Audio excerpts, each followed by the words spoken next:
السلام علیکم، تاک نیوز میں خوش آمدید۔ پروسیجر آرڈیننس کمیٹی میں موجودہ چیف جسٹس کی رائے کو اقلیت سے اکثریت میں بدلنے کے لیے لایا گیا۔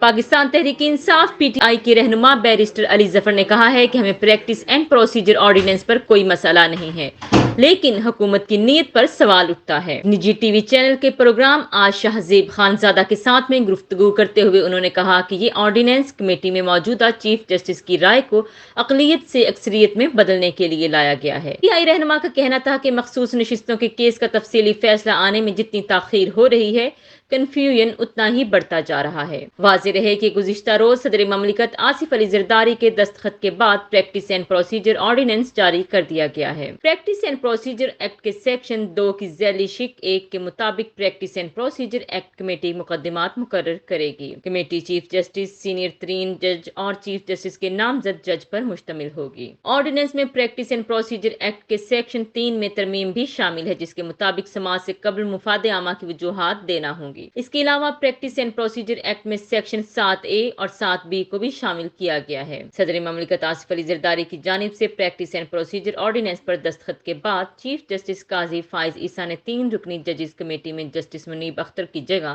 جسٹس امین الدین خان کو کمیٹی کا رکن نامزد کر دیا تھا۔ جسٹس امین الدین خان سینیورٹی لسٹ میں 5ویں نمبر پر ہیں۔ 3 رکنی ججز کمیٹی بینچز کی تشکیل اور انسانی حقوق کے مقدمات کا جائزہ لیتی ہے۔ مزید خبروں اور اپڈیٹس کے لیے سبسکرائب کریں ہمارا چینل اور دیکھتے رہیے تاک نیوز۔